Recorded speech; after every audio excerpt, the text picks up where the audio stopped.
Después de la muerte de Yeshua, muchos seguidores de sus enseñanzas desarrollaron diversas formas de entender su mensaje y se agruparon en distintas escuelas.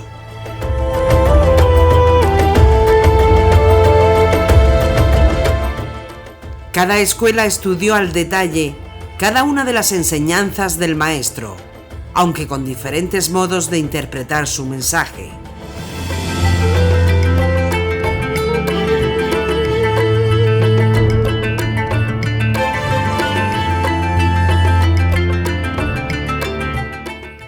Esto derivó en el tiempo en una amalgama de corrientes cristianas, donde surgió una doctrina y un grupo vencedor que empezó a prevalecer sobre los demás.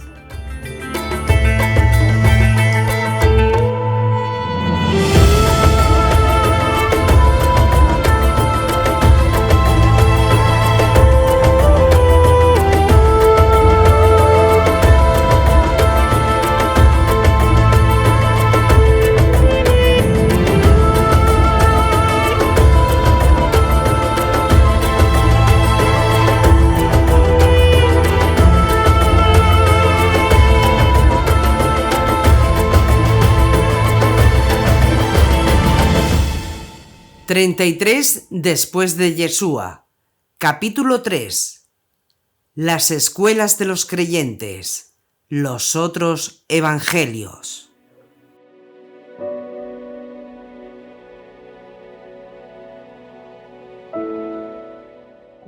Sin duda alguna, la creencia firme por parte de los primeros apóstoles de que Yeshua había muerto y que había sido resucitado por Dios después de 3 días, declarándolo Señor y Mesías, dio paso a la expansión del grupo de los nazarenos.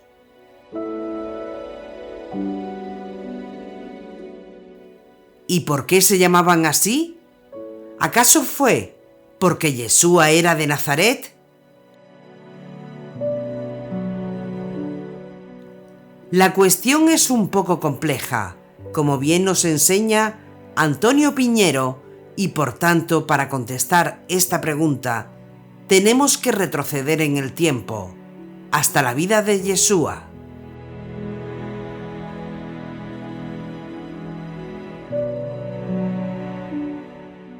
La denominación Jesús o Yeshua de Nazaret es una denominación griega y por tanto no es judía.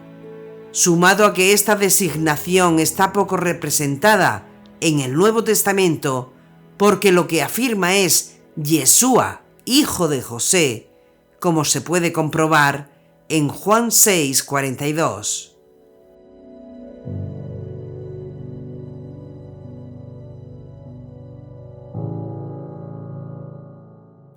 La cuestión se complica porque algunos investigadores sostienen que Yeshua fue en realidad un galileo que había hecho voto de nazireato. Era un nazir porque el Nuevo Testamento lo denomina Yeshua el Nazoreo y porque Epifanio de Salamina en el Panarión afirma que en época anterior a Yeshua existía una secta de nazareos. Por tanto, ¿pertenecía Yeshua a esa secta?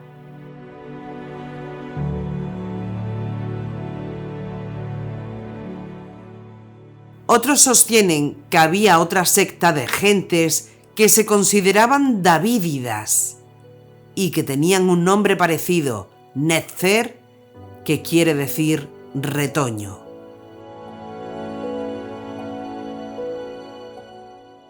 El voto de nazoreo consistía en una consagración especial a Dios durante un cierto tiempo, y como indica Números 6, 1 al 21, conllevaba en teoría dejar de usar ciertas cosas que podían alejar de Dios al que se consagraba. Y entre las cosas que se abstenían durante el voto era no cortarse el pelo, para parecer extraño a las personas y no entregado a la vida social, es decir, apartado, segregado y santo.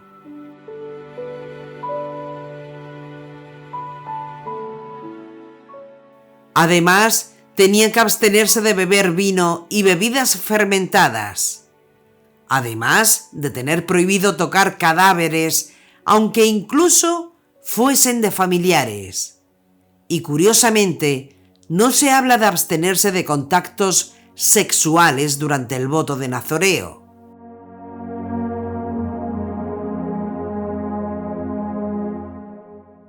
Hay que tener en cuenta que todas estas preguntas no se pueden responder claramente, porque no hay datos directos en el Nuevo Testamento. Pero sí se pueden obtener deducciones de los datos respecto a Nazaret, como lugar de nacimiento, patria de Yeshua, y a las denominaciones de Yeshua como nazarenos y nazoraíos. Y a partir de ahí, responder si Yeshua hizo o no voto de nazireato, si se llamó a sí mismo Yeshua de Nazaret, o qué entendían los seguidores de Yeshua de lengua griega, casi todos a partir del año 70 después de Yeshua, por esta denominación.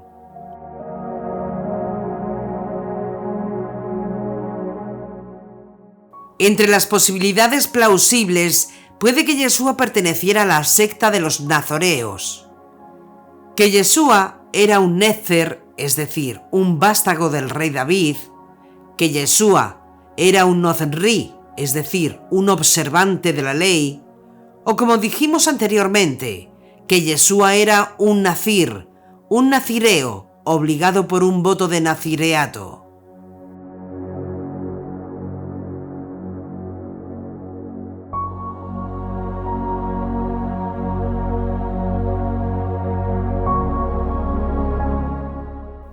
De estas posibilidades, además de ser un profeta, lo que parece tener más posibilidades es que Yeshua fuera un nazir, haciendo un voto de nazireato.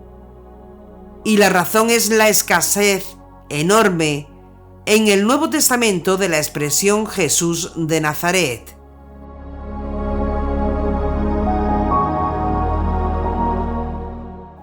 Ahora bien, esta última hipótesis de que Yeshua fuera considerado un nazir debe hacer frente a dos dificultades. La primera dificultad es que el nazireato nunca es un voto duradero, de por vida, sino temporal. Y la segunda es que Yeshua no era un asceta, sino un comilón y bebedor, en boca de algunos, como nos indican los evangelios. Vino el Hijo del Hombre, que come y bebe, y dicen: ahí tenéis un comilón y un borracho, amigo de publicanos y pecadores. Mateo 11:19 y Lucas 7:34.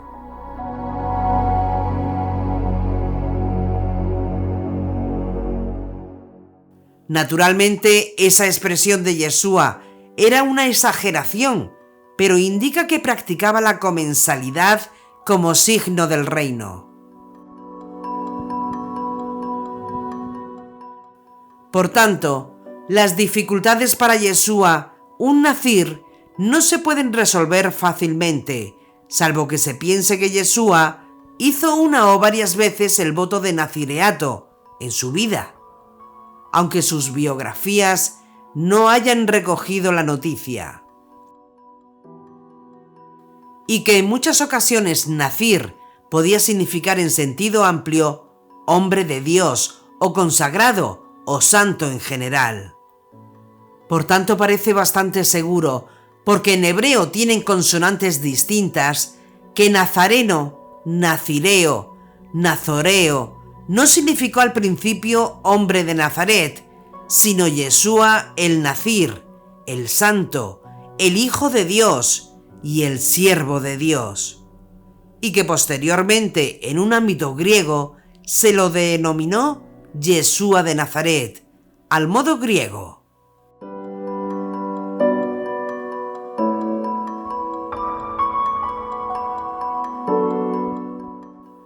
Como este nombre iba unido al de siervo de Yujei Bajei, y pronto en ambiente griego helenístico se le denominó Kyrios, es decir, Señor, y se perdió pronto la asociación Nazir, siervo, santo, que fue sustituida por Señor. Por ello, es posible que los judíos creyentes en Yeshua, de lengua semítica, en Palestina y en Siria, se llamaran primero los nazareos, nazarenos, pero que los de lengua griega se autodenominaran los santos. Pero, ¿qué ocurrió? Que pronto, y por gente de fuera, en Antioquía de Siria, esta designación fuera sustituida por cristianos, que quiere decir mesianistas.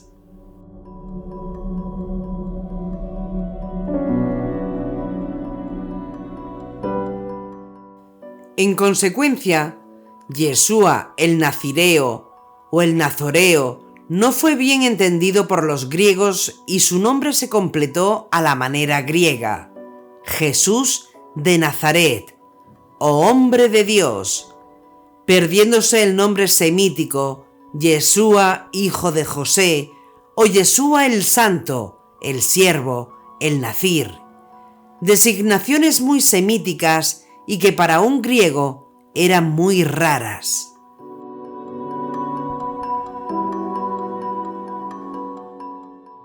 Es posible que en ese momento en el que se superponían los diversos nombres, Yeshua Nazir, Nazireo, Nazaraíos, más Yeshua de Nazaret, se inventara la designación nazareno, en vez de nazaretano, como debía ser.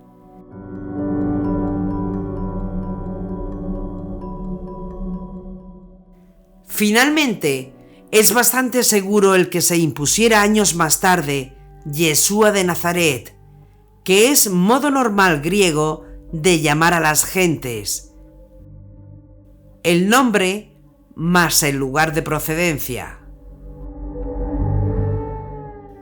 El que se impusiera tardíamente Yeshua de Nazaret no significa que durante su vida pública los galileos llamaran a Yeshua por el nombre normal, Yeshua ben Yosef, o de vez en cuando la gente lo designara Yeshua el Nazir o Nazoreo, porque era conocida su piedad judía y habría hecho el voto de nazireato alguna vez, o desde luego más de una. O bien que alguna vez otros lo designaran por el santo, el hombre santo.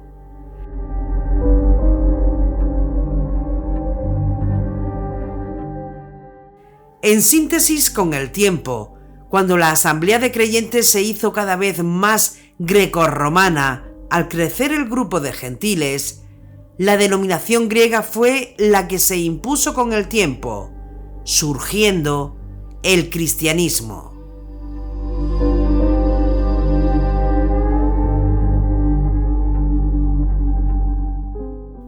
El nacimiento de la teología judía cristiana, que es lo mismo que decir el nacimiento del cristianismo, ocurrió después de la muerte de Yeshua.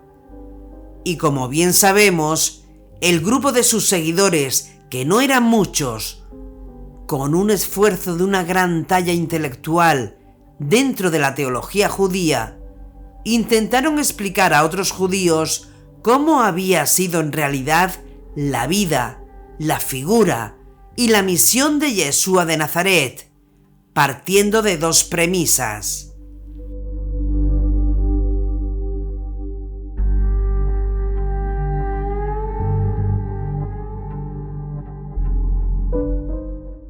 La primera es que Yeshua crucificado por sus connacionales fue resucitado, y eso significa que Dios mismo le ha confirmado en su misión de Mesías. Y la segunda premisa es que esa resurrección significa que Dios ha puesto a Yeshua, de algún modo, en el ámbito divino, a su diestra, y que desde esa posición ha de volver al mundo para completar su tarea mesiánica.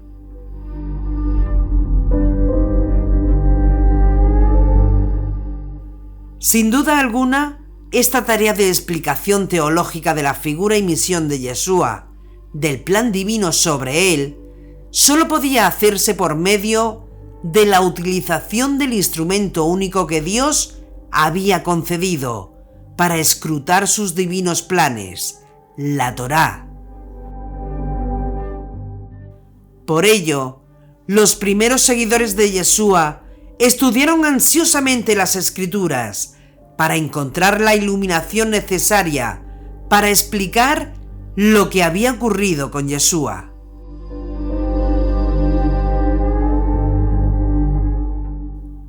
Por tanto, el grupo de creyentes que fundó el movimiento de seguidores de Yeshua no se quedó parado, rezando y esperando a que viniera el fin del mundo presente o que volviera Yeshua desde los cielos para cumplir su tarea de introducir el reino de Dios, sino que al igual que los esenios de Qumrán, se dedicaron con gran ánimo y esfuerzo a escudriñar en las Escrituras en busca de la clave para explicar lo que había sucedido.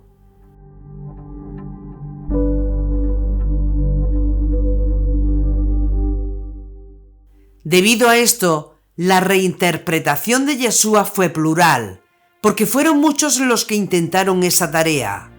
Y como muy bien aclara el libro Cristianismos derrotados, de Antonio Piñero, este repensar y reinterpretar la misión de Yeshua supuso una divinización de su figura, lo que pronto recibió el rechazo de la gran masa de los judíos y una mayor aceptación por parte de los gentiles, para quienes divinizar totalmente a alguien no suponía ningún problema.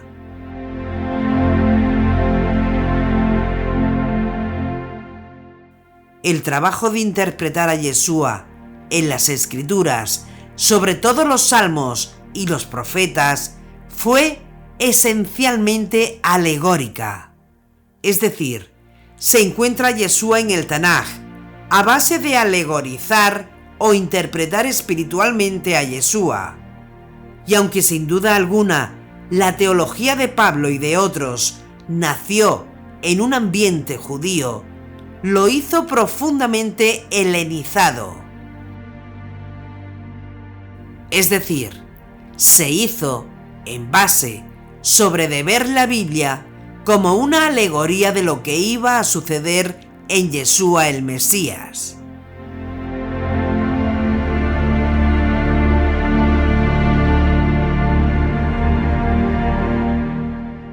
El arte de descifrar lo que está escrito solo puede darse cuando se ha constituido un conjunto de textos cuya evidencia no se manifiesta de manera inmediata.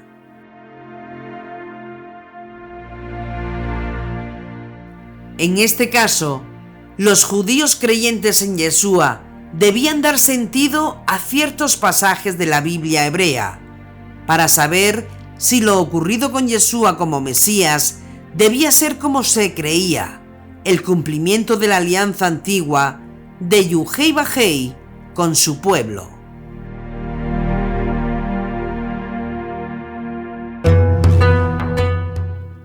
Pablo de Tarso, sin duda alguna, nos legó la reinterpretación de Yeshua que mucho más tarde culminó con el cristianismo del Concilio de Nicea.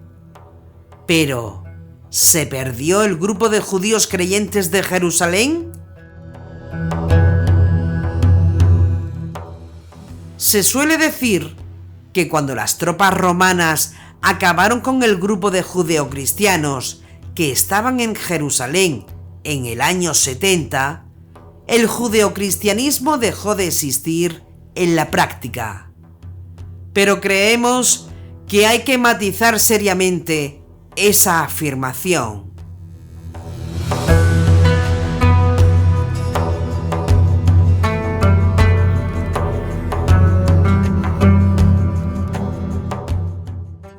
Muchos años más tarde, los judíos creyentes en Yeshua nos legaron 3 evangelios apócrifos importantes: Evangelios de los Hebreos, Evangelio de los Nazarenos y Evangelio de los Ebionitas. Evangelios que no están incluidos en el canon del Nuevo Testamento.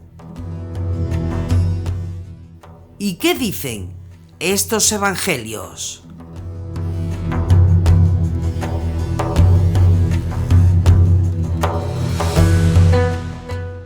Para aquellos que quieran saber lo que escribieron los apóstoles de Jerusalén en el Evangelio de los Hebreos, de los Nazarenos y el de los Ebionitas, vamos a crear en exclusiva, solo para miembros de ayuda del canal, un apéndice a esta serie en el cual puedan estudiar estos textos completamente, además de otros evangelios apócrifos.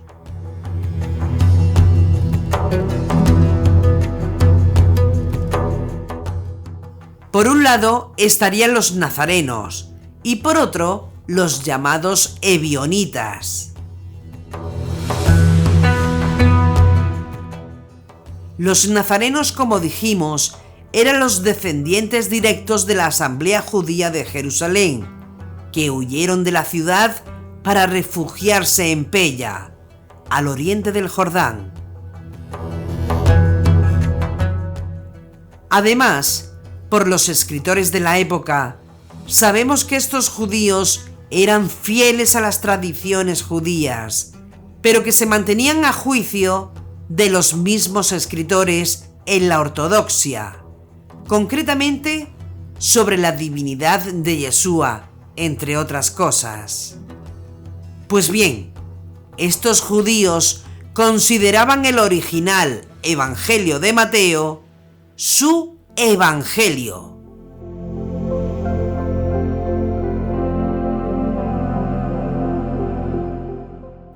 En el ámbito académico, hay quienes consideran que el Evangelio de los Hebreos, perdido, pero citado por Jerónimo, es una ampliación o refundición del Mateo canónico. Jerónimo escribió en varias ocasiones que estos judíos usaban ese Evangelio de los Hebreos, del que solo nos han llegado algunos fragmentos, y que podrán leerlo en el apéndice de este capítulo que publicaremos solo para los miembros de ayuda. Por eso, los escritores paleocristianos que conocían ese Evangelio no lo consideraron herético, aunque tampoco lo añadieron a los canónicos.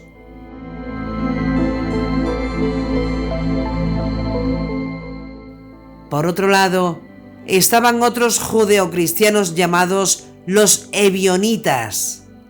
Los ebionitas provienen de la palabra hebrea ebionim, que significa pobre, palabra con la que se definió a esta comunidad de judíos creyentes en Yeshua. Pero deben conocer que en el ámbito académico no hay unidad en los estudiosos sobre el origen de este grupo, y debemos tener en cuenta que en un primer momento parece que a los nazarenos también se les llamó así. También hay quien dice que los ebionitas eran descendientes de la primera asamblea judía de Jerusalén, que huyó a Decápolis, poco antes de la destrucción del templo por Tito en el año 70, después de Yeshua.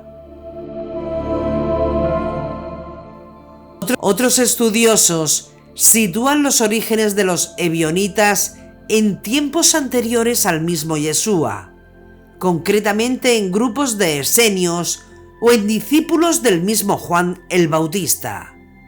E incluso, hoy día, algunos judíos remontan sus orígenes al mismo profeta Samuel y la escuela que él creó, siendo también ebionitas otros profetas como Elías, entre otros.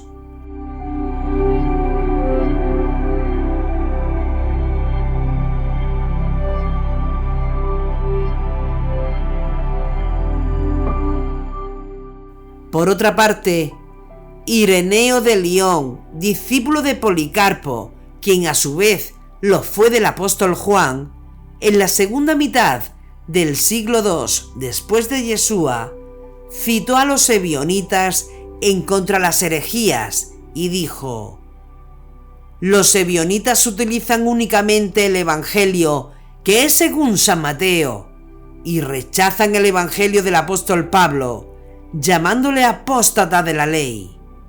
Pues los ebionitas, sirviéndose solamente del evangelio que es según San Mateo, se dejan persuadir por él y no piensan rectamente en el Señor.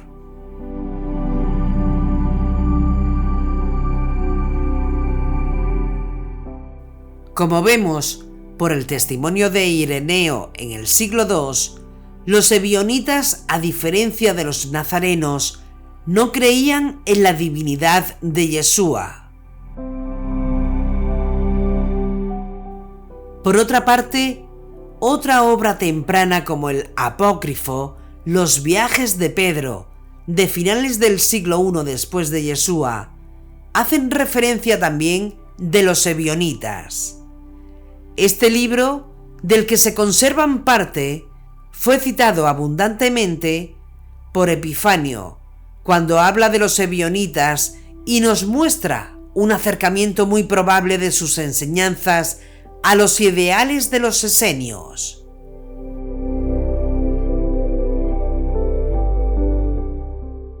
También Justino el Mártir, en el año 150 después de Yeshua, comentó que existían dos grupos de judeocreyentes en Yeshua como el Mesías.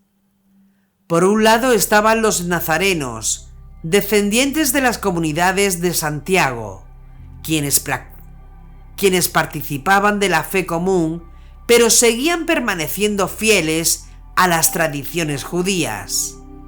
Y por otro lado, otros, los que llamó ebionitas, que reconocían a Yeshua como Mesías, pero que solo afirmaban que fue hombre entre los hombres.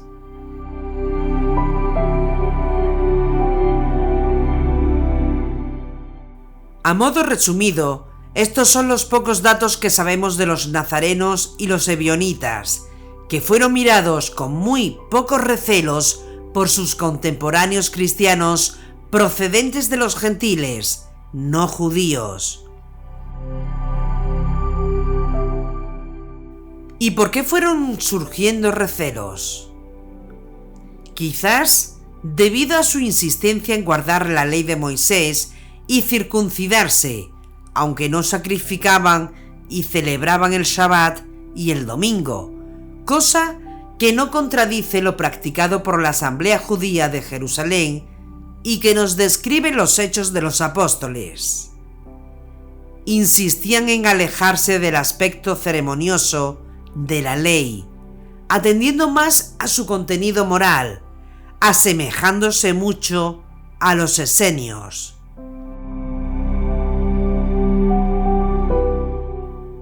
Los ebionitas consideraban a Pablo de Tarso como una apóstata y un traidor al judaísmo. ¿Por qué? Debido a sus enseñanzas acerca de que los gentiles no debían circuncidarse ni guardar toda la ley.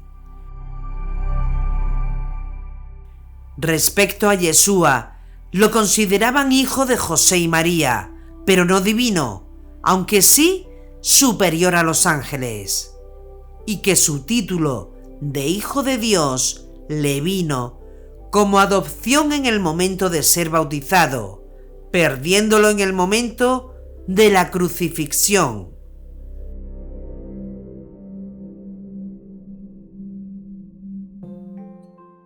Por esto, los ebionitas rechazaron las cartas de Pablo y usaron el llamado Evangelio de los Hebreos, del que conservamos fragmentos que actualmente están en estudio por parte de los eruditos. Pasado el tiempo, mucho más tarde, el ebionismo se confundió con el gnosticismo, seguramente por influencias de este en sus doctrinas.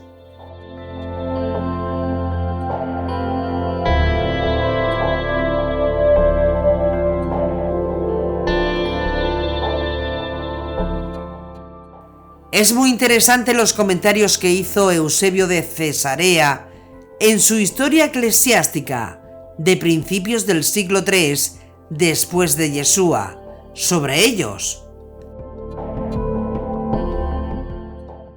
A otros, el maligno demonio, no pudiendo arrebatarles de su dedicación para con el ungido de Dios, se los hizo suyos al encontrarles algún otro punto débil.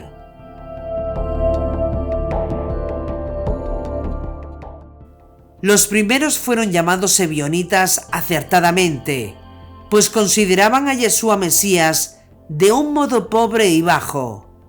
Creían que era un hombre simple y común que iba justificándose a medida que crecía en su carácter y que nació como fruto de la unión de un hombre, José, y de María. También les parecía indispensable cumplir la ley, como si no pudieran salvarse con la sola fe en Yeshua Mesías y una vida conforme a ella.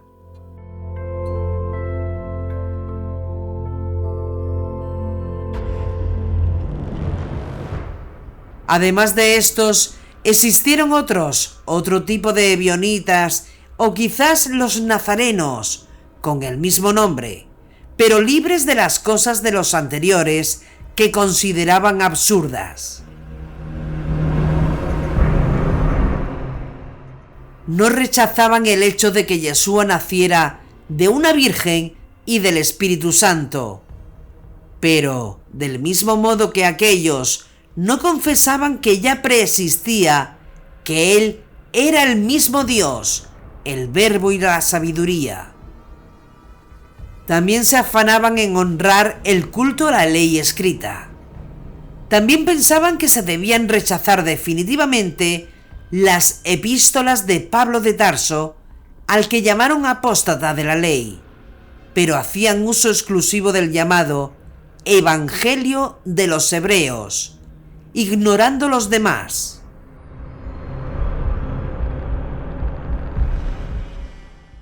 Guardaban el Shabbat como los primeros y toda la conducta judaica, pero el domingo observaban prácticas parecidas en memoria de la resurrección de Yeshua.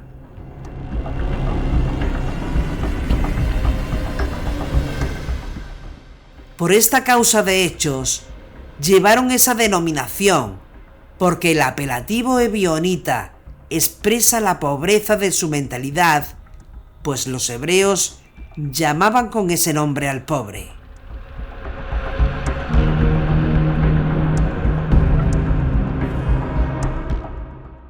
Las últimas informaciones que tenemos de los ebionitas proceden de fechas tardías, como el siglo V después de Yeshua, donde Epifanio habló de ellos así: está en poder de los nazarenos el Evangelio según San Mateo, completo y en hebreo, pues entre ellos se conserva todavía este Evangelio, sin duda, tal como fue compuesto originariamente en caracteres hebreos. Lo que no sé es si han suprimido las genealogías desde Abraham hasta Cristo.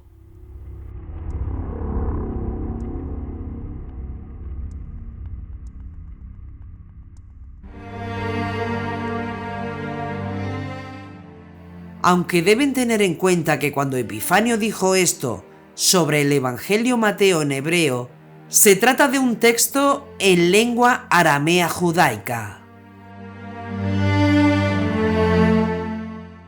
Jerónimo, traductor de la Biblia al latín, llamada Vulgata, dice de ellos hacia el año 420 después de Yeshua lo siguiente: como podemos también leer en el Evangelio hebreo, el Señor habla a los discípulos diciéndoles: nunca estéis contentos, sino cuando miréis a vuestro hermano con amor. Pero quien leyere el Cantar de los Cantares y entendiere que el esposo del alma es el Verbo de Dios y diere crédito al Evangelio publicado según los hebreos, que recientemente hemos traducido, en el que, refiriéndose a la persona del Salvador, se dice: Hace poco me tomó mi madre, el Espíritu Santo, por uno de mis cabellos. No tendrás reparo en decir que el Verbo de Dios precede del Espíritu, y que por tanto el alma, que es esposa del Verbo, tiene por suegra al Espíritu Santo, cuyo nombre entre los hebreos es de género femenino, Ruach. También el Evangelio llamado según los hebreos, traducido recientemente al griego y al latín, del que Orígenes se sirve con frecuencia, después de la resurrección refiere lo siguiente: mas el Señor, después de haber dado la sábana al criado del sacerdote, se fue hacia Santiago y se le apareció, pues es de saber que éste había hecho voto de no comer pan desde aquella hora en que bebió el cáliz del Señor, hasta tanto que le fuera dado verle resucitado de entre los muertos. Y poco después, traed, dijo el Señor, la mesa y el pan. Y a continuación se añade, tomó un poco de pan, lo bendijo, lo partió y se lo dio a Santiago el justo, diciéndole: hermano mío, come tu pan, porque el Hijo del Hombre ha resucitado de entre los muertos. Este texto lo pueden confrontar con Mateo 28 y 1 de Corintios 15:7 para ver la similitud. Aún el texto mismo hebreo se conserva hasta hoy en la biblioteca de Cesarea, que el mártir Pánfilo formó con muchísimo empeño. También los nazarenos que viven en Berea, Alepo, ciudad de Siria, y que se sirven de este libro, me proporcionaron ocasión de copiarlo, en el cual es de notar que siempre que el evangelista, ya por cuenta propia, ya poniéndolo en boca del Salvador, aduce testimonios del Antiguo Testamento, no sigue la interpretación de los 70, sino la antigua hebraica, entre los cuales están aquellos dos: de Egipto llamé a mi hijo, y será llamado Nazareno. Ignacio escribió a los de Esmirna y a Policarpo en particular. En esta carta se aduce un testimonio acerca de la persona de Mesías, sacado del Evangelio, recientemente traducido en estos términos: yo a mi vez pude verle en su propia carne después de la resurrección, y estoy convencido de que vive. Y cuando se dirigió a Pedro y a los que con él estaban, les dijo: palpad y ved que no soy un fantasma sin cuerpo. Y al momento le tocaron y creyeron. En Belén de Judea, ¿es este un error de los copistas? Pues creemos que el evangelista dijo, como leemos en el texto hebreo, de Judá y no de Judea. En el evangelio llamado según los hebreos se encuentra mahar, que quiere decir mañana, en lugar de sobresustancial, de manera que el sentido real resulta así: danos hoy el pan de mañana, esto es, del futuro.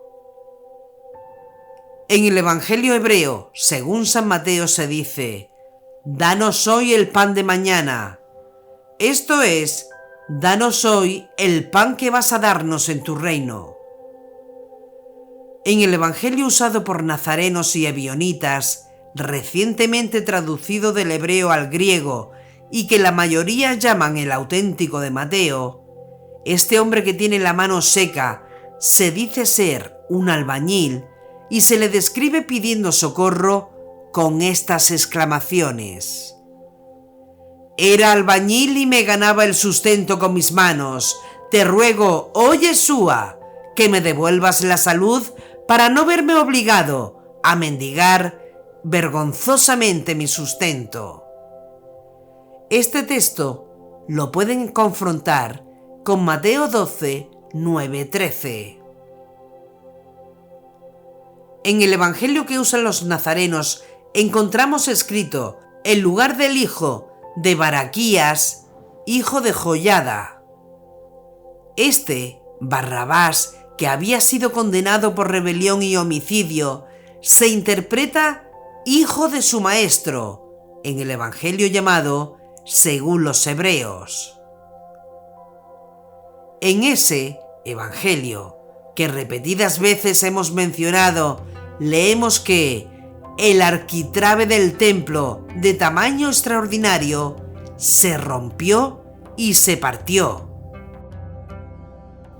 Y en el Evangelio escrito con caracteres hebreos leemos no que se rasgó el velo del templo, sino que se vino abajo el arquitrabe del citado templo, cuya magnitud causaba admiración. Mas según el Evangelio escrito en lengua hebrea, leído por los nazarenos, descenderá sobre él toda la fuente del Espíritu Santo. El Señor es Espíritu, y donde el Espíritu del Señor, allí está la libertad. Y a propósito, en el Evangelio del que hace poco hicimos mención, encontramos escrito: y sucedió que cuando hubo subido el Señor del agua, descendió toda la fuente del Espíritu Santo, descansó sobre él y le dijo: Hijo mío, a través de todos los profetas te estaba esperando para que vinieras y pudiera descansar en ti, pues tú eres mi descanso, mi hijo primogénito, que reinas por siempre. Este texto lo pueden confrontar con Mateo 3, 16-17. Pues como los apóstoles le tuvieran por un espíritu, o como dice el Evangelio que entre los hebreos leen los nazarenos, por un fantasma sin cuerpo. Y en el Evangelio que acostumbraron a leer los nazarenos, según los hebreos, se cuenta entre los crímenes mayores el haber causado tristeza al alma de su hermano. En el Evangelio según los hebreos, que fue escrito en lengua caldea y siriaca, mas con caracteres hebreos del que se sirven hasta hoy los nazarenos, según los apóstoles, o como prefiere la mayor parte, según San Mateo, conservado en la biblioteca de Cesarea, se cuenta esta historia. He aquí que la madre del Señor y sus hermanos le decían: Juan el Bautista bautiza en remisión de los pecados. Vayamos también nosotros y seamos bautizados por él. Mas él les dijo: ¿Qué pecados he cometido yo para que tenga que ir y ser bautizado? De no ser que esto que acabo de decir sea una ignorancia mía. Confrontar con Mateo 3:2. Y en el mismo libro: si pecare, dice tu hermano de palabra y te diere satisfacción, recíbele 7 veces al día. Díjole Simón, su discípulo: ¿7 veces al día? Respondió el Señor y le dijo: te digo que sí, y aún 70 veces 7. Puesto que aún en los mismos profetas, después de haber sido ungidos por el Espíritu Santo, se han encontrado faltas. Este texto lo pueden confrontar con Mateo 18, 21-22.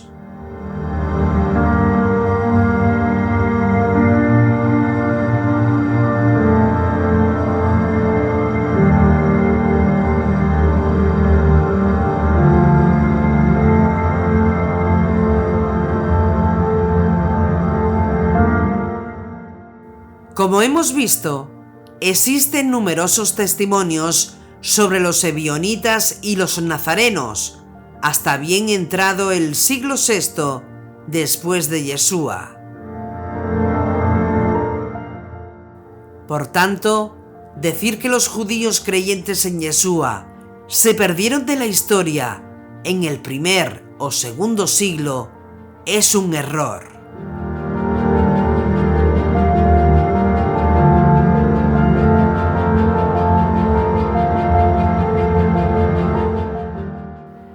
Respecto a qué fue de ellos más tarde, esta cuestión es un enigma, aunque se supone que desaparecieron con las invasiones islámicas del siglo VIII después de Yeshua.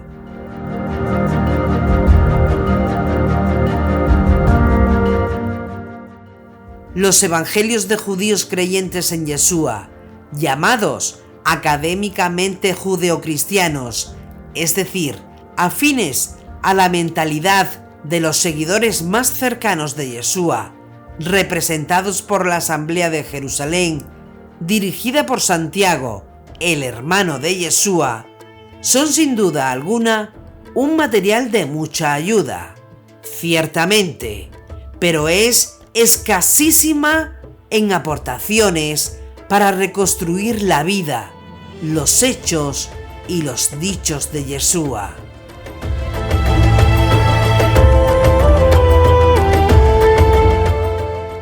Pero sin duda alguna, y como veremos en los siguientes anexos a este tercer capítulo, algunos de estos textos nos pueden servir de complemento de estudio para entender la formación de los primeros grupos de creyentes en Yeshua como el Mesías.